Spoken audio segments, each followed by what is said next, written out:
ദൈവത്തിൻ്റെ അതിപരിശുദ്ധ നാമം വാഴ്ത്തപ്പെടട്ടെ.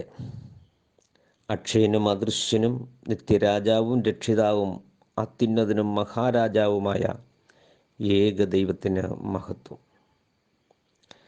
JCND-SD അഥവാ യേശുക്രിസ്തുവിൻ്റെ പുതിയ നിയമരക്ഷയുടെ ഉപദേശമെന്ന വാട്സാപ്പിലും യൂട്യൂബിലും ഫേസ്ബുക്കിലും നിത്യജീവമൊഴികൾ എന്ന വചന പരമ്പരയിൽ ഒരിക്കൽ കൂടി ദൈവവചനം സംസാരിപ്പാൻ ഇടയാക്കിയ കൃപാലുവായ ദൈവത്തിന് മഹത്വം കരയറ്റുന്നു. അവസരം നൽകിയ ആത്മന്മാർക്കും ദൈവവചനം സംസാരിക്കുന്ന ദൈവഭൃത്യന്മാർക്കും എന്നെ ശ്രവിക്കുന്ന എല്ലാ പ്രിയപ്പെട്ടവർക്കും വീണ്ടും വരുന്നവനായ യേശുക്രിസ്തുവിൻ്റെ നാമത്തിലുള്ള നന്ദിയെ, സ്നേഹത്തെ സ്തോത്രം കരയറ്റുന്നു. കഴിഞ്ഞ ദിവസം സുവിശേഷം എന്ന പരമ്പരയിൽ 10ാം ഭാഗമായി യെശയ്യാ പ്രവചനത്തെ ആധാരമാക്കി മത്തായി എഴുതിയ സുവിശേഷം 3-ാം അധ്യായവും ഒക്കെയും ആധാരമാക്കി സ്തോത്രം നമ്മൾ യഹോവയും യേശുവും ഒന്നാകുന്നു എന്ന് നാം അല്പമായി ചിന്തിക്കുകയുണ്ടായി. സ്തോത്രം. ഇന്ന് നാം ചിന്തിക്കുന്നത് തായെഴുതിയ സുവിശേഷം അതിൻ്റെ 3-ാം അധ്യായത്തിൻ്റെ 11 മുതൽ ഉള്ള വാക്യങ്ങളെ ആധാരമാക്കി അല്പമായി ചിന്തിക്കാമെന്ന് ഞാൻ താല്പര്യപ്പെടുകയാണ്. അതിബൃഹത്തായ വിശാലമായ നാം അറിഞ്ഞിരിക്കേണ്ട ഗൗരവമുള്ള വിഷയമാണ് നാം ഇന്ന് കൈകാര്യം ചെയ്യുന്നത്. സ്തോത്രം. സ്നാനം എന്നുള്ളതായ വിഷയത്തെ ആധാരമാക്കി നമുക്ക് ഇന്ന് അല്പമായി ചിന്തിക്കാം. വളരെ തർക്കവിഷയങ്ങളും വിവിധമായ തരത്തിലുള്ള സ്നാനങ്ങളും വിശ്വാസത്തിൽ നിലനിൽക്കുമ്പോൾ സത്യമേതെന്ന് തിരിച്ചറിഞ്ഞ് സത്യത്തിനു വേണ്ടി നിൽക്കുവാൻ നമുക്ക് കഴിയട്ടെ എന്ന് ഞാൻ പ്രാർത്ഥിക്കുകയാണ്. നാം ഇങ്ങനെ വായിക്കുന്നു: ഞാൻ നിങ്ങളെ മാനസാന്തരത്തിനായി വെള്ളത്തിൽ സ്നാനം ഏൽപ്പിക്കുന്നതേയുള്ളൂ. എൻ്റെ പിന്നാലെ വരുന്നവനോ എന്നേക്കാൾ വലിയവനാകുന്നു. അവൻ്റെ ചെരുപ്പിൻ്റെ വാറഴിപ്പാൻ ഞാൻ യോഗ്യനല്ല. അവൻ്റെ ചെരിപ്പ് ചുമപ്പാൻ ഞാൻ മതിയായവനല്ല.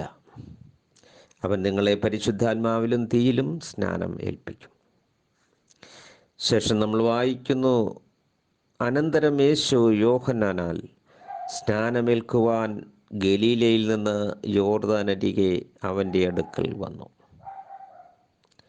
യോഹന്നാനോ അവനെ വിലക്കി, നിന്നാൽ സ്നാനമേൽക്കുവാൻ എനിക്ക് ആവശ്യം, പിന്നെ നീ എൻ്റെ അടുക്കൽ വരുന്നുവോ എന്ന് പറഞ്ഞു. യേശു അവനോട്, ഇപ്പോൾ സമ്മതിക്ക, ഇങ്ങനെ സകല നീതിയും നിവർത്തിക്കുന്നത് നമുക്കുചിതം എന്ന് ഉത്തരം പറഞ്ഞു. സ്തോത്രം. ഇന്ന് നാം ചിന്തിക്കുന്നത് സ്നാനമെന്ന വിഷയത്തെ ആധാരമാക്കിക്കൊണ്ടാണ്. സ്നാനം ആവശ്യമാണോ? സ്നാനമൊരു ഉപദേശമാണോ? അത് വെള്ളത്തിൽ തന്നെ ആകണമോ? എന്തിനാണ് സ്നാനം? എന്തുകൊണ്ട് നാം സ്നാനപ്പെടണം? സ്നാനപ്പെടുന്നത് ഏത് നാമത്തിലായിരിക്കണം? എത്രവിധ സ്നാനങ്ങളുണ്ട്? എന്നിങ്ങനെയുള്ള വിഷയങ്ങളെ വിശകലനം ചെയ്ത് നമുക്ക് വിശദമായി പഠിക്കേണ്ടത് ആവശ്യമാണ്. നമുക്ക് നൽകപ്പെട്ട 2 കുദാശകൾ: 1 സ്നാനവും 2 തിരുവത്താഴവുമാണ്. അപ്പോൾ അതിൻ്റെ പ്രാധാന്യത്തെക്കുറിച്ച് നാം ശരിയായി അറിയണം എന്നുള്ളതാണ്. സ്നാനം എന്നുള്ളതിൻ്റെ അർത്ഥം വിവിധ ഭാഷകളിൽ എങ്ങനെയാണ്? ടാബൽ എന്ന എബ്രയ പദത്തിൻ്റെ അർത്ഥം കഴുകുക, ആഴ്ത്തുക അടിയിലാഴ്ത്തുക എന്നൊക്കെയാണ്. ഇംഗ്ലീഷിൽ ബാപ്റ്റിസം എന്ന് പറയുന്നു, മലയാളം സ്നാനമെന്ന് കൊടുത്തിരിക്കുന്നു, സുറിയാനി മാമോദിസ എന്ന് കൊടുത്തിരിക്കുന്നു, മുങ്ങിക്കിളി മുക്കുക എന്നൊക്കെയും അർത്ഥമായിരിക്കുന്നു. ബാപ്റ്റിസ്മ എന്ന ഗ്രീക്ക് പദത്തിൻ്റെ അല്ലെങ്കിൽ മൂലഭാഷയിലെ അർത്ഥങ്ങൾ നമുക്ക് അല്പമായി നമുക്ക് ചിന്തിക്കാം. ബാപ്റ്റോ ഗ്രീക്കിലുള്ള ധാതുപദമാണ്. ബാപ്റ്റോ മുക്കി ഉയർത്തുക എന്നതാണ്. വിരലിൻ്റെ അറ്റം മുക്കി, അപ്പഖണ്ഡം മുക്കി എന്നൊക്കെയും നമ്മൾ വായിക്കുന്നുണ്ടല്ലോ.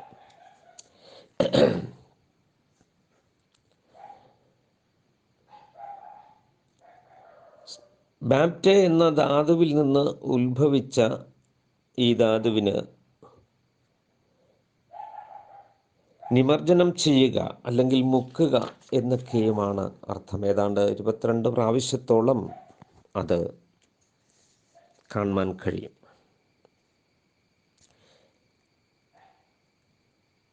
പിന്നീടായി ബാപ്റ്റിസ്മോസ്, ബാപ്റ്റോ എന്ന ധാതുവിൽ നിന്ന് ഉത്ഭവിച്ചതാകുന്നു.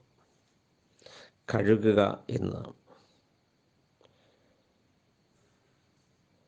ബാപ്റ്റിസോ ഈ പദത്തിൽ നിന്നാണ് വേദപണ്ഡിതന്മാർ ഇതിൻ്റെ അർത്ഥങ്ങൾ കണ്ടിരിക്കുന്നത്.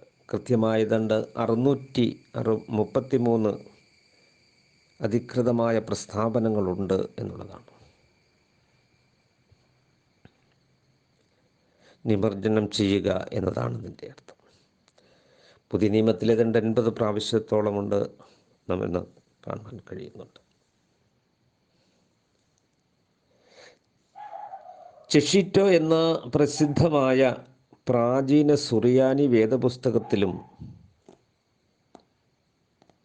ബാപ്റ്റിസോ എന്ന വാക്കിന് അമാദ് എന്ന വാക്കാണ് ഉപയോഗിച്ചിരിക്കുന്നത്. അർത്ഥം മുഴുകൽ, മുക്കുക എന്നൊക്കെയും തുടങ്ങിയതിലുള്ള അർത്ഥമാണ്. ജോസിഫസിൻ്റെ യഹൂദ ചരിത്രത്തിലും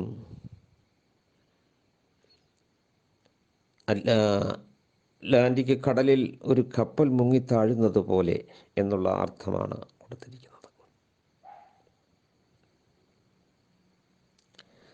ഇങ്ങനെ നാം ശരിക്കുമൊന്ന് ചിന്തിച്ചു വരികയാണെങ്കിൽ ധാരാളം കാര്യങ്ങൾ നമുക്ക് ഭാഷയിലൂടെ സംസാരിക്കുന്നുണ്ട്.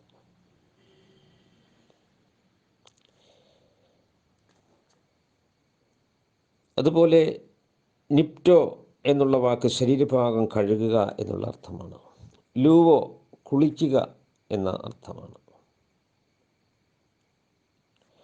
പിന്നെ റാൻഡിസോ തളിക്കുക, ഇനി തുടങ്ങി ധാരാളം കാര്യങ്ങൾ കൊടുത്തിരിക്കുകയാണ്. അപ്പോലോ കഴുകിക്കളയുക, കിയോ ഒഴിക്കുക, ഇങ്ങനെ തുടങ്ങി ധാരാളം പദങ്ങൾ നമുക്ക് കാണുവാൻ കഴിയും. അതുകൊണ്ട് ഞാൻ പറഞ്ഞതിൻ്റെ താല്പര്യം കുളിക്കുക, മുങ്ങി കുളിക്കുക, കഴുകിക്കളയുക എന്നൊക്കെയും അർത്ഥം ഇതിന് ഉണ്ട്. അതാണ് പ്രാധാന്യമായി കാണുന്നത്.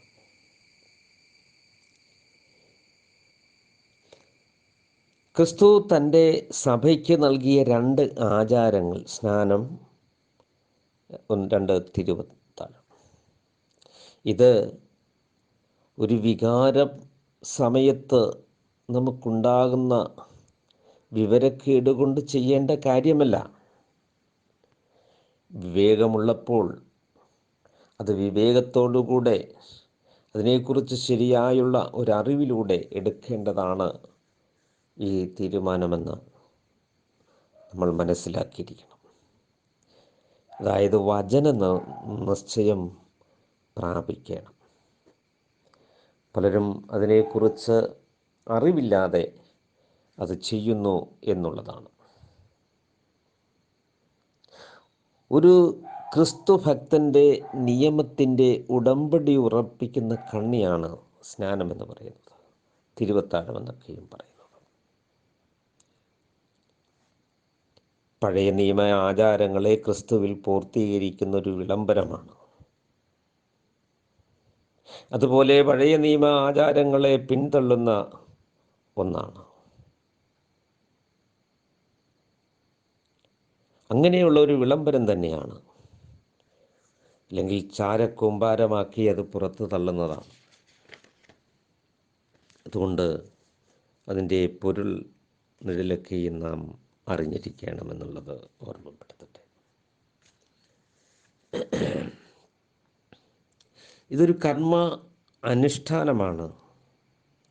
ദൈവം കൽപ്പിച്ചതായ ഒരു ശുശ്രൂഷയാണ്.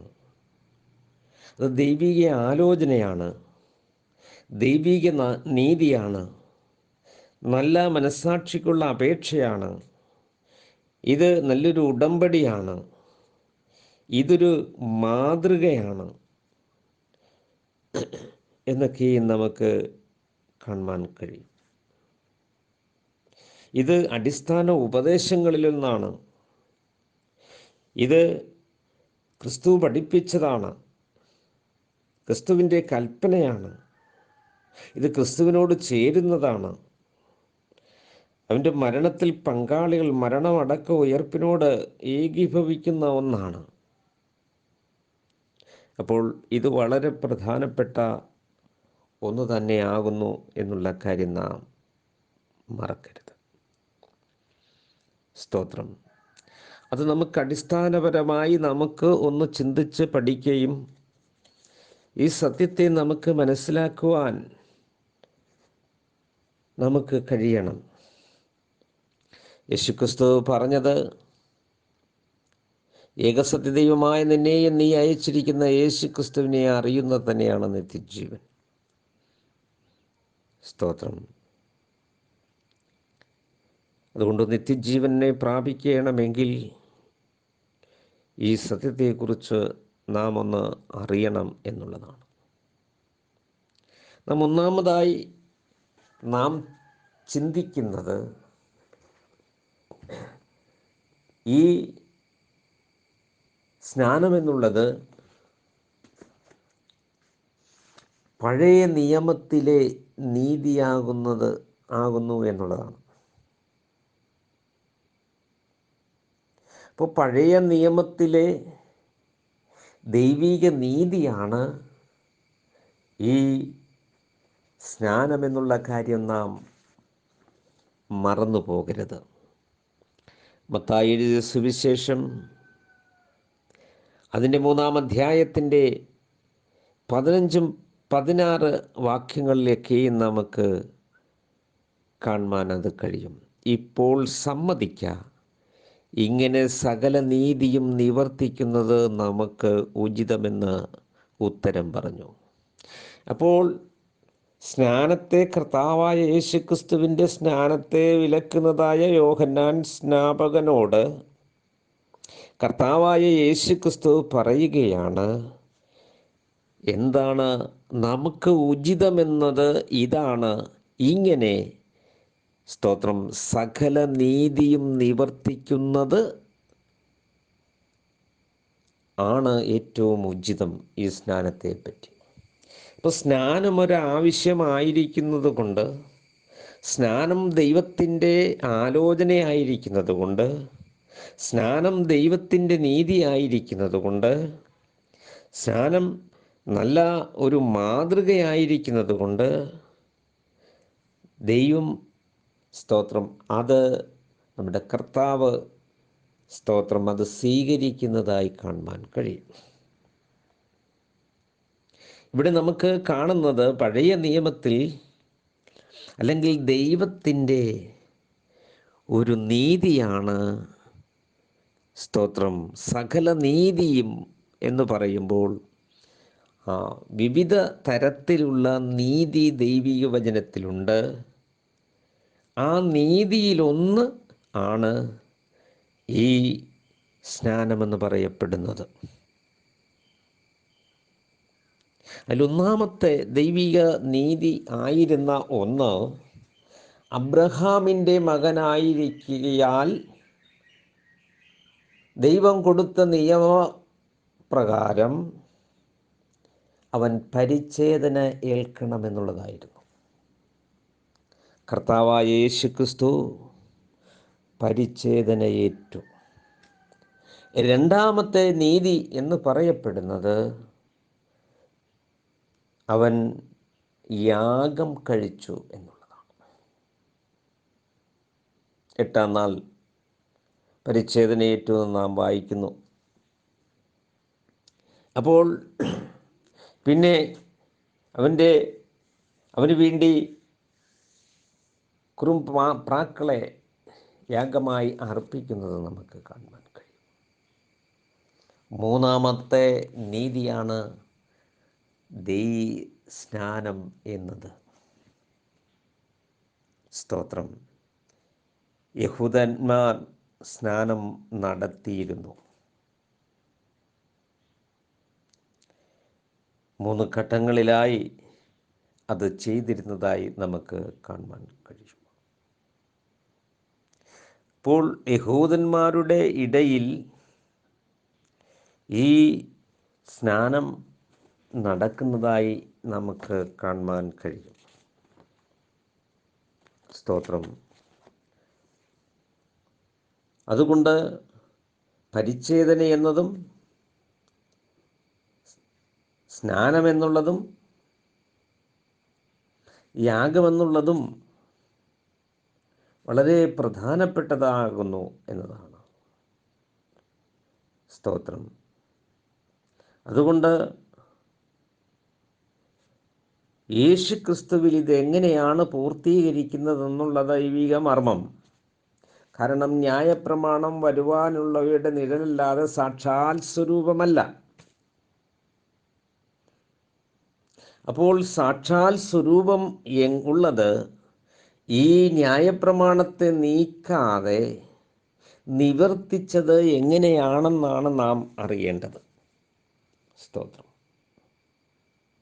അപ്പോൾ യേശുക്രിസ്തു യാഗം കഴിച്ചു, അവൻ സ്നാനപ്പെടുന്നതായി നമുക്ക് കാണുവാൻ കഴിയും. അപ്പോൾ ഒരാൾ സ്തോത്രം മതപരിവർത്തനം ചെയ്യുമ്പോൾ,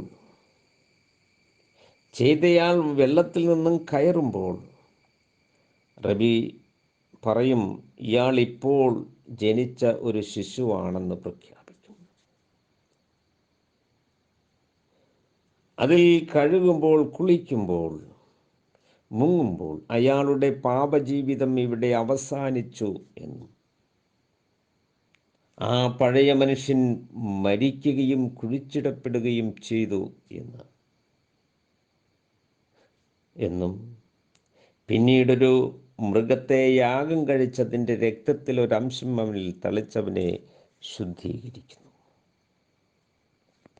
ഇത് മൂന്നും പൂർത്തീകരിക്കപ്പെടുന്നത് കർത്താവായ യേശു ക്രിസ്തുവിലാണ്. സ്തോത്രം. ഈ സത്യമാണ് നമുക്ക് മനസ്സിലാക്കേണ്ടത്. സ്തോത്രം. അപ്പോൾ ഇങ്ങനെ സകല നീതി നിവർത്തിക്കുന്നത് ഉചിതം. ഒരു പുരോഹിതൻ, സ്തോത്രം, പുരോഹിത ശുശ്രൂഷയ്ക്കായി അതിന് യോഗ്യമായി അവരോധിക്കപ്പെടുന്നതിന് മുൻപ് അവനെ വെള്ളത്തിൽ കഴുകി ശുദ്ധീകരിക്കുന്നു. അപ്പോൾ അത് ജഡത്തിൻ്റെ അഴുക്ക് കളയുവാനായിട്ടുള്ളതല്ല. അതിലൊരു വലിയ വിശ്വാസ പ്രമാണം അടങ്ങിയിട്ടുണ്ട്. നമുക്ക് ആ ഭാഗങ്ങളിലൊക്കെയും പിന്നീടായി ചിന്തിക്കേണ്ടതാകുന്നു. സ്തോത്രം. അപ്പോൾ ഇപ്പോൾ പറഞ്ഞത് പഴയ നിയമത്തിലെ ഒരു നീതിയായിരുന്നു ഈ സ്നാനമെന്ന് പറയുന്നത്. സ്തോത്രം. അതുകൊണ്ട് പഴയ നിയമത്തിൽ പ്രവാചക തിരുവെഴുത്തുകളിലൂടെ നിഴലായി പൊരുളായിത്തീരേണ്ട ഒരു അടിസ്ഥാന ഉപദേശമാണ് ഈ സ്നാനമെന്ന് നമുക്ക് പിന്നീടായി കാണുവാൻ കഴിയും. സ്തോത്രം. ഇവിടെ പറയുന്നത് സ്നാപക യോഹന്നാൻ മാനസാന്തരത്തിനായി വെള്ളത്തിൽ സ്നാനം കഴിപ്പിക്കുന്നു. എന്നാൽ അപ്പോസ്തലന്മാർ അല്ല, അതല്ല ചെയ്ത് ക്രിസ്തുയേശുവിനോട് ചേരുവാനാണ്, അവൻ്റെ മരണ അടക്ക പുനരുത്ഥാനത്തോട് ചേരുവാനാണ് സ്നാനം കഴിപ്പിച്ചത്. അപ്പം അതുകൊണ്ട് സ്നാനങ്ങളെക്കുറിച്ചുള്ള ഉപദേശം നാം അറിഞ്ഞിരിക്കണം. എബ്രായ ലേഖനം അതിൻ്റെ 6-ാം അധ്യായത്തിൻ്റെ 1-2 വാക്യം വായിക്കുമ്പോൾ നിർജീവ പ്രവൃത്തികളെക്കുറിച്ചുള്ള മാനസാന്തരം, ദൈവത്തിങ്കലെ വിശ്വാസം, സ്നാനങ്ങളെക്കുറിച്ചുള്ള ഉപദേശം. അപ്പോൾ സ്നാനങ്ങളെക്കുറിച്ചുള്ള ഉപദേശം നാം അറിഞ്ഞിരിക്കണം. നമ്മൾ ഒരു അറിവില്ലാത്തവരായി തീരരുത്. ഇന്നലെ എഫീസ്യ ലേഖനം 4-ാം അധ്യായം ഇപ്പോൾ സ്നാനം 1. അപ്പോൾ സ്നാനത്തെപ്പറ്റി നന്നായിട്ടുള്ള ഒരു അറിവ് നാം പ്രാപിച്ചിരിക്കണം. അപ്പോൾ ഇപ്പോൾ ഞാൻ പറഞ്ഞത് സുവിശേഷം നമ്മൾ വായിച്ചത് 3:15-16, ഇപ്പോൾ സമ്മതിക്കായി ഇങ്ങനെ സകല നീതിയും നിവർത്തിക്കുന്നത് ഉചിതം. അപ്പം ന്യായപ്രമാണത്തിൽ സ്തോത്രം ഉള്ള ഒരു നീതിയാണ് ഇങ്ങനെ സകല നീതിയും. അപ്പം കുറേ നീതികൾ ഉള്ളതിൽ ഒരു നീതിയാണ് ഈ സ്നാനമെന്ന് പറയപ്പെടുന്നത്. അതുകൊണ്ട് സ്നാനം ഒരു പുതിയ ഉപദേശമല്ല, അത് ദൈവത്താലുള്ള ഒരാലോചനയായിരുന്നു. ആ സ്നാനം വ്യത്യസ്തമായ നിലകളിൽ പഴയ നിയമത്തിൽ നിഴലായി നിന്നിരുന്നു. ഈ സത്യം നാം കൃത്യമായും മനസ്സിലാക്കണമെന്ന് ഓർമ്മപ്പെടുത്തുകയാണ്. സ്തോത്രം. അപ്പോൾ സ്നാനം വളരെ വിലപ്പെട്ടതാണ്. സ്തോത്രം. അത് നമുക്ക് സ്തോത്രം ദൈവത്താൽ സ്ഥാപിക്കപ്പെട്ടതാണ്. അപ്പോൾ നമുക്ക് കാണുവാൻ കഴിയുന്നത് സ്തോത്രം ഈ സ്നാനം വളരെ പ്രധാനപ്പെട്ടതാണ്. മത്തായിയുടെ സുവിശേഷം അതിൻ്റെ 28-ാം അധ്യായത്തിൻ്റെ 18 മുതൽ നാം വായിക്കുമ്പോൾ അവിടെ പറഞ്ഞത് എന്താണ്? സകല ജാതികളെയും ഇങ്ങനെ നിങ്ങൾ ശിഷ്യരാക്കണം. ഒന്ന് സ്നാനപ്പെടുത്തണം, രണ്ടാമത് പ്രമാണിക്കുവാൻ തക്കവണ്ണം കർത്താവ് കൽപ്പിച്ചത് ഉപദേശിക്കണം, 3 ശിഷ്യരാക്കണം. അപ്പോൾ സ്നാനത്തിൽ ഒരു ശിഷ്യത്വമുണ്ട്. അതിൽ കർത്താവ് കൽപ്പിച്ചതായ ഒരു ഉപദേശത്തിലൂടെ സ്നാനപ്പെടുത്തി ശിഷ്യരാക്കുവാനുള്ളതായ സ്തോത്രം ഒരു ആലോചന ദൈവം കൊടുക്കുന്നതായി കാണുവാൻ കഴിയും. യേശുക്രിസ്തു അതുകൊണ്ട് ഇങ്ങനെയുള്ള സകല നീതിയും നിവർത്തിക്കണമെന്ന് പറഞ്ഞപ്പോൾ പരിച്ഛേദനയേറ്റു, യാഗം കഴിച്ചു, സ്നാനമേറ്റു. ഇതൊരു നിഴലും പൊരുളും ഇതിനകത്ത് അടക്കം ചെയ്തിരിക്കുന്നു. നമ്മൾ റോമാലേഖനത്തിലേക്ക് വരുമ്പോൾ അവൻ്റെ മരിച്ച് അടക്ക പുനരുത്ഥാനത്തോട് ഏകീഭവിക്കുന്ന സ്നാനത്തിൽ, ഈ വിശ്വാസത്തിൻ്റെ പ്രമാണത്തിൽ ഇവ 3 അടങ്ങിയിട്ടുണ്ട് എന്നുള്ളതാണ്. അത് ഒന്നാക്കി തീർത്തു എന്നുള്ളതാണ്.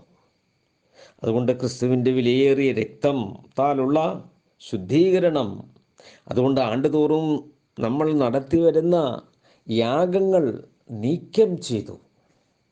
യേശുക്രിസ്തുവിലുള്ള ഒറ്റ യാഗത്താൽ ഏതാണ്? അവൻ്റെ മരണം, അടക്കം, പുനരുത്ഥാനത്തിൽ ഇത് അടക്കം ചെയ്തിരിക്കുന്നു.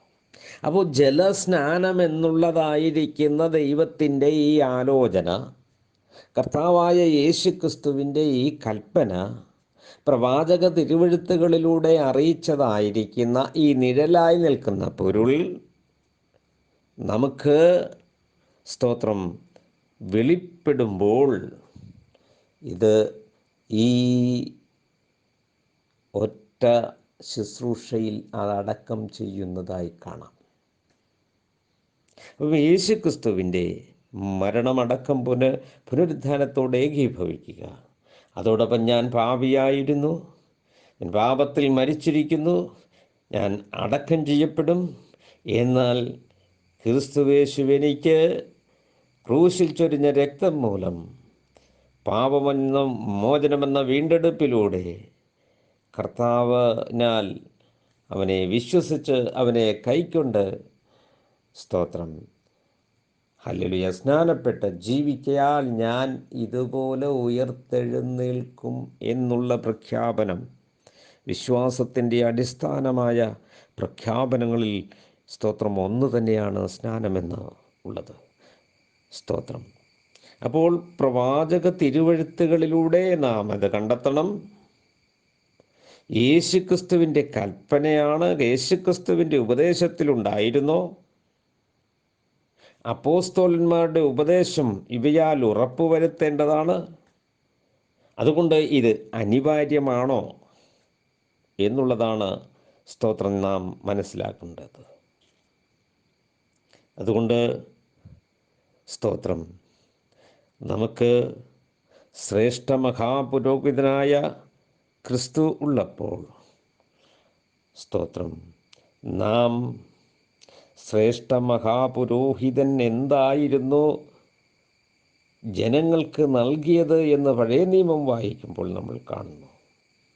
അതുപോലെ പുതിയ നിയമത്തിൽ ശ്രേഷ്ഠ മഹാപുരോഹിതനായ യേശു ക്രിസ്തു നമുക്ക് നൽകിയ ഉപദേശം എന്തായിരുന്നു എന്ന് നാം കാണണം. സ്തോത്രം. പഴയ നിയമത്തിൽ സ്തോത്രം ഉണ്ടായിരുന്നു.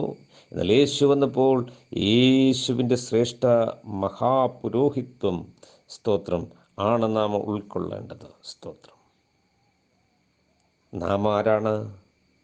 രാജകീയ പുരോഹിതവർഗമാണ്.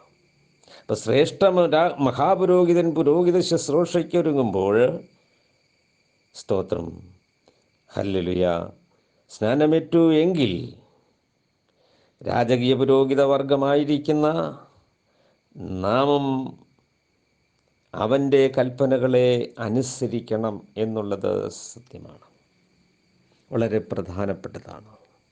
അതുകൊണ്ട് സ്നാനം വളരെ വിലപ്പെട്ടതാണ്, സ്നാനം ആവശ്യമാണ്. സ്തോത്രം.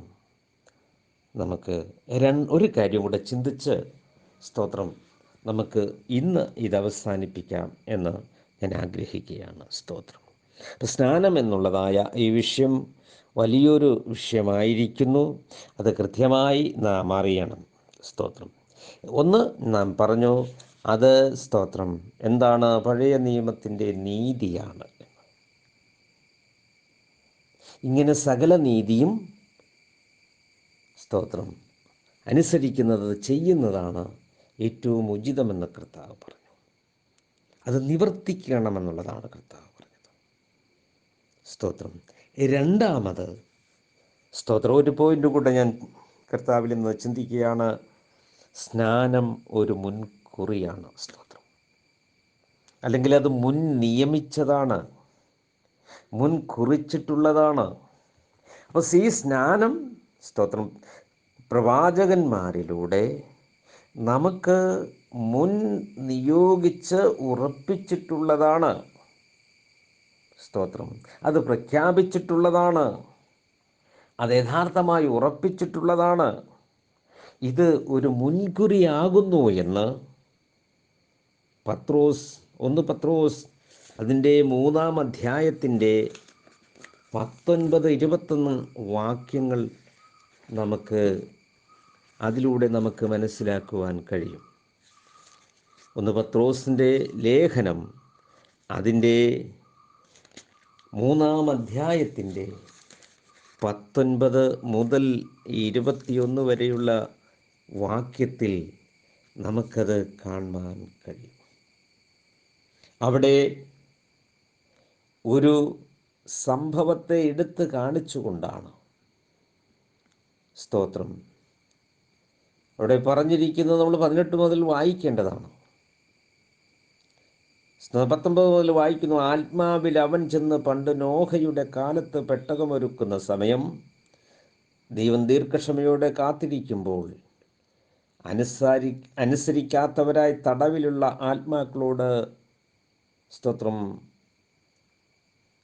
ദൈവവചനം പ്രസംഗിച്ചു. അപ്പോൾ ആ തടവിലുള്ള ആത്മാക്കളോട് നോഹയുടെ കാലത്ത് ആത്മാവിൽ അവൻ ആരാണ് എന്ന് നമുക്ക് ഇത് പിന്നീട് ചിന്തിക്കേണ്ടതായ വിഷയമാണ്. അവൻ ആത്മാവിൽ ചെന്ന് നോഹയുടെ കാലത്ത് പെട്ടകമൊരുക്കുന്ന സമയം ദൈവം ദീർഘക്ഷമയോടെ കാത്തിരിക്കുമ്പോൾ അനുസരിക്കാത്തവരായി തടവിലുള്ള ആത്മാക്കളോട് പ്രസംഗിച്ചു. എന്താണ്? സ്തോത്രം. ആ പ്രസംഗം, ആ സംഭവം ഇവിടെ താഴേക്ക് എഴുതിയിരിക്കുന്നു. ആ പെട്ടകത്തിൽ അല്പജനം എന്ന് വെച്ചാൽ 8 പേർ വെള്ളത്തിൽ കൂടെ രക്ഷ പ്രാപിച്ചു. അത് സ്നാനത്തിനൊരു മുൻകുറിയാണ്. സ്നാനമോ ഇപ്പോൾ ജഡത്തിൻ്റെ അഴുക്ക് കളയുന്നതിനായിട്ടല്ല, ദൈവത്തോട് നല്ല മനസാക്ഷിക്കായിട്ടുള്ള അപേക്ഷയായിട്ടത്രേ എന്ന് എഴുതിയിരിക്കുന്നു. അപ്പോൾ സ്നാനം ഒരു മുൻകുറിയാണ്, മുൻ നിയമിക്കപ്പെട്ടതാണ്, മുന്നമേ ഉറപ്പിച്ചിട്ടുള്ളതാണ്. അത് ദൈവത്തിൻ്റെ ആത്മാവിനാൽ എഴുതപ്പെട്ട തിരുവചനത്തിൽ അത് മുന്നമേ സ്ഥാപിക്കപ്പെട്ടിട്ടുള്ളതാണ്. സ്തോത്രം. അത് നിഴലായി നിൽക്കുന്നു. കർത്താവായ യേശു ക്രിസ്തുവിന് അതിൻ്റെ ഓരോന്നായി നാം പഠിക്കുമ്പോൾ വാതിൽ, ഇതൊക്കെ നമുക്ക് പഠിക്കേണ്ടതുണ്ട്. സ്തോത്രം. അതുകൊണ്ട് ഇത് ക്രിസ്തുവിൻ്റെ അല്ലെങ്കിൽ ഈ പെട്ടകത്തോട് അനുബന്ധിച്ച് അന്നുള്ള സംഭവം എന്നുള്ളത് വിശകലനം ചെയ്ത് പഠിക്കുമ്പോഴാണ് നമ്മൾ വെള്ളത്തിൽ കൂടെ അല്പജനം, വെള്ളത്തിൽ കൂടെയുള്ള രക്ഷ, അപ്പോൾ വെള്ളത്തിൽ കൂടെ രക്ഷ പ്രാപിക്കണം എന്നുള്ള ദൈവത്തിൻ്റെ ആലോചന, സ്തോത്രം, മുൻ നിയമിച്ച് മുൻകുറിയായി എഴുതപ്പെട്ടിട്ടുള്ളതാണ്. അതുകൊണ്ട് ഇവിടെ അപ്പോസ്തലന്മാർ പറയുന്നത്, റോമാലേഖനം അതിൻ്റെ 6-ാം അധ്യായത്തിൽ നാം വായിക്കുന്നു, അവൻ്റെ മരിച്ചടക്ക പുനരുത്ഥാനത്തോട് ഏകീഭവിക്കുന്നതായ ഒന്നാണ് ജലത്തിലുള്ള സ്നാനമെന്ന്. പാപിയായിരുന്ന നാം മരിച്ചവനായി അടക്കപ്പെട്ടതിനോടും ഉയർപ്പിനോടൊക്കെയും സാദൃശീകരിക്കുന്ന ഒരു മരണ അടക്ക പുനരുദ്ധാന ശുശ്രൂഷയാണ് ഈ സ്നാനമെന്ന് കാണുവാൻ കഴിയും. അത് നമ്മുടെ വിശ്വാസത്തിൻ്റെ ഒരു പ്രഖ്യാപനവും കൂടെയാണ്. സ്നാനത്തെക്കുറിച്ച് നമുക്ക് ധാരാളം കാര്യങ്ങൾ നമുക്ക് ചിന്തിക്കേണ്ടതുണ്ട്. സ്തോത്രം. അപ്പോൾ രണ്ടാമതായി നാം പറയുന്നത്, സ്തോത്രം, രണ്ടാമതായി ദൈവത്തിൻ്റെ വചനത്തിൽ കാണുന്നത് സ്നാനം ഒരു മുൻകുറിയാണ്. അപ്പോൾ നോഹയുടെ കാലത്തെ രക്ഷയുടെ പെട്ടകം, അല്പജനം പെട്ടകത്തിൽ കൂടി രക്ഷ പ്രാപിച്ചത് സ്നാനത്തിന് ഒരു മുൻകുറിയാണ്. അതുകൊണ്ട് വെള്ളത്തിലൂടെ ഉള്ള രക്ഷ എന്നുള്ള ദൈവിക പദ്ധതി ഉറപ്പിക്കുകയാണ്, ഉപദേശിക്കുകയാണ് കർത്താവായ യേശു ക്രിസ്തു. അത് കൽപ്പനയായി തരികയാണ്. നിങ്ങളെന്ത് ചെയ്യണം? സകല സൃഷ്ടിയോടും വിശ്വസിക്കുകയും സ്നാനമേൽക്കുകയും ചെയ്യുന്നവൻ രക്ഷിക്കപ്പെടും, വിശ്വസിക്കാത്തവനോ ശിക്ഷാവിധിയിൽ അകപ്പെടും. അപ്പോൾ വിശ്വാസത്തിൻ്റെ ഒരു പ്രഖ്യാപനമാണത്, വിശ്വാസത്തിൻ്റെ ഒരു അനുഷ്ഠാനമാണ്. വിശ്വാസത്തിൻ്റെ ധാരാളം കാര്യങ്ങളത് പറയുവാനുണ്ട്. ഞാൻ ഭാഗത്ത് നിൽക്കുന്ന സമയത്തിൻ്റെ പരിധിയിൽ നിന്ന് ഞാൻ ഈ പോയിൻ്റ് പൂർത്തീകരിക്കട്ടെ. സ്തോത്രം. അപ്പോൾ നിഴലായി നിൽക്കുന്ന ഒരു മുൻ അറിയിപ്പാണ്, ഒരു മുൻകുറിയാണ്, സ്തോത്രം, ഈ റോമാലേഖനത്തിലൂടെ നമുക്ക് നൽകപ്പെട്ടിരിക്കുന്നത്.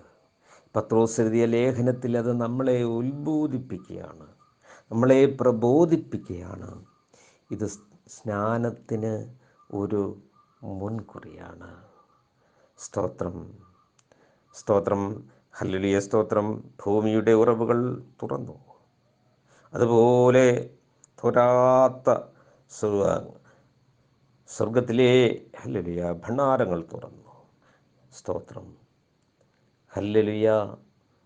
ദൈവം ഹല്ലേലൂയ ഇവിടെ മഴ വരുത്തി. ആകാശത്തിൻ്റെ മുകളിൽ സൂക്ഷിച്ചു വച്ചിരിക്കുന്ന വെള്ളം തോരാതെ പെയ്ച്ചു. വലിയ കഠിന മഴയായി. സ്തോത്രം. ആ പെട്ടകത്തിന് ചുറ്റും വെള്ളമായിരുന്നു. അത് മരണം. അതിൽ മരിക്കാതിരിക്കുന്ന ക്രിസ്തുവിൻ്റെ വിശ്വാസത്തിലൂടെ രക്ഷ പ്രാപിപ്പിക്കപ്പെട്ട 8 പേർ ആ വെള്ളത്തിനകത്തു കൂടെ, വെള്ളം കയറാത്ത പെട്ടകത്തിൽ അവർ രക്ഷപ്പെട്ടു. ഇത് സ്നാനത്തിനൊരു മുൻകുറിയാണ്. അവിടെ പാപത്തിൻ്റെ ഹല്ലേലൂയ സ്തോത്രം പരിണതഫലത്താൽ നശിക്കപ്പെട്ട ജനം, അതിൽ ഹല്ലേലൂയ ക്രിസ്തു യേശുവിൻ എന്നുള്ളതായിരിക്കുന്ന രക്ഷാപെട്ടകത്തിൽ കടന്നവർ, സ്തോത്രം, പുനരുദ്ധാനത്തിന് നിഴലായി അവർ പുറത്തു വന്നു. അവർ രക്ഷ പ്രാപിച്ചു. ഇതൊരു മുൻകുറിയാണ്. ദൈവവചനം എങ്ങനെ പഠിക്കണമെന്നുള്ളൊരു ക്ലാസ് ആവശ്യമാണ്. സ്തോത്രം.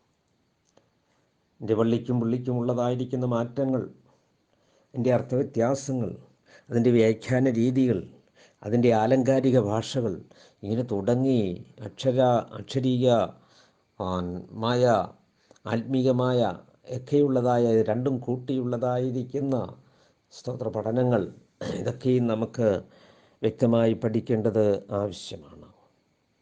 എങ്ങനെ ദൈവവചനം പഠിക്കണം, പ്രവചനത്തിലൂടെ, സ്തോത്രം, അതുപോലെ പ്രപഞ്ചത്തിലൂടെ, ഇങ്ങനെ തുടങ്ങി വലിയൊരു സബ്ജക്റ്റ് നാം അറിഞ്ഞിരിക്കുമ്പോൾ അപ്പോൾ സ്നാനം ഒരു മുൻകുറിയാണ്. അതുകൊണ്ട് സ്നാനം ആവശ്യമാണ്. ഇനി നാം അടുത്ത ദിവസം സ്നാനം എത്ര വിധം ഉണ്ടെന്നുള്ളതാണ്. സ്തോത്രം. അപ്പോൾ സ്നാനത്തെക്കുറിച്ച് നാം അറിഞ്ഞിരിക്കണം.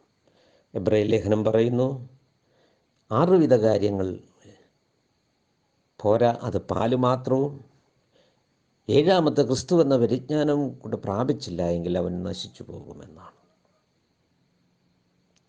ഒന്ന് ജീവപ്രവൃത്തികളെക്കുറിച്ചുള്ള മാനസാന്തരം, ദൈവത്തിങ്കിലെ വിശ്വാസം, സ്നാനങ്ങളെക്കുറിച്ചുള്ള ഉപദേശം, നിത്യശിക്ഷാവിധി, മരിച്ചവരുടെ പുനരുദ്ധാനം, കൈവെപ്പ് എന്നിങ്ങനെയുള്ള അടിസ്ഥാനം പിന്നെയും ഇടാതെ നിങ്ങൾ ക്രിസ്തുവേശുവിനെക്കുറിച്ചുള്ള ആദ്യ വചനമാണിതെല്ലാം.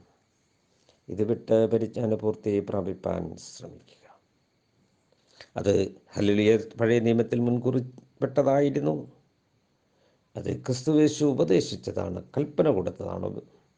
ശിഷ്യരാക്കുവാൻ, സ്തോത്രം, കർത്താവ് ഉപദേശിച്ച കാര്യങ്ങളെ പറഞ്ഞ് അവരെ പഠിപ്പിച്ച് നിശ്ചയം പ്രാപിച്ച് ജലത്തിൽ സ്നാനം കൊടുത്ത്, സ്തോത്രം, സകല സൃഷ്ടിയും ശിഷ്യരാക്കുവാൻ കൊടുത്തിരിക്കുന്ന കൽപ്പനയാണ്. 3ാമത് അത് അപ്പോസ്തലന്മാരുടെ ഉപദേശമായിരുന്നു. സ്തോത്രം. അതുകൊണ്ട് പ്രിയരെ, നമുക്ക് ഇത് തുടർന്നും ഇതിൻ്റെ വളരെ പ്രധാനപ്പെട്ട കാര്യങ്ങളിലേക്ക് നമുക്ക് പിന്നീടായി നമുക്ക് ചിന്തിക്കാം. അതുകൊണ്ട് സ്തോത്രം, ഇന്ന് 2 കാര്യങ്ങൾ നാം ചിന്തിച്ചു. ഒന്ന്, പഴയ നിയമത്തിലെ ഒരു നീതിയാണ്. 2ാമത്, സ്നാനം മുൻകുറിയാണ്. അത് മുന്നമേ എഴുതപ്പെട്ടിരിക്കുന്നതാണ്, മുന്നമേ സ്ഥാപിക്കപ്പെട്ടതാണ് എന്ന്, സ്തോത്രം, ഇന്ന് പറഞ്ഞുകൊണ്ട് ഞാൻ എൻ്റെ വാക്കുകൾക്ക് ഇവിടെ വിരാമം കുറിക്കുകയാണ്. ദൈവം നമ്മളെ ധാരാളമായി അനുഗ്രഹിക്കട്ടെ. ദൈവത്തിൻ്റെ ആലോചനകളെ കേട്ട് സത്യത്തിൻ്റെ പാതയിലേക്ക് നയിക്കപ്പെടുവാൻ നമ്മളെ വചനങ്ങൾ നമുക്കൊരനുഗ്രഹമാകട്ടെ എന്ന് ഞാൻ പ്രാർത്ഥിക്കുന്നു. അടിയനെ ബലപ്പെടുത്തിയ ദൈവത്തിന് മഹത്വം കൊടുക്കുന്നു. സ്തോത്രം. കർത്താവായ യേശു ക്രിസ്തുവിൻ്റെ വരവേറ്റവും ആസന്നമായിരിക്കുന്ന ഈ കാലഘട്ടത്തിൽ പരിജ്ഞാനം പ്രാപിക്കാതെ നിത്യത നഷ്ടപ്പെടുന്ന ഒരവസ്ഥയിലേക്ക് നീങ്ങരുതേ എന്ന് ഓർമ്മപ്പെടുത്തുകയാണ്. ഏകസത്യ ദൈവമായ നിന്നെയും നീ അയച്ചിരിക്കുന്ന യേശുക്രിസ്തുവിനെയും അറിയുന്നത് തന്നെ നിത്യജീവൻ. എന്താണ് സ്നാനം? എന്തല്ല സ്നാനം? ദൈവം അനുഗ്രഹിക്കുമാറാകട്ടെ. God bless you. ആമേൻ. യേശുവേ നന്ദി, യേശുവേ നന്ദി, യേശുവേ.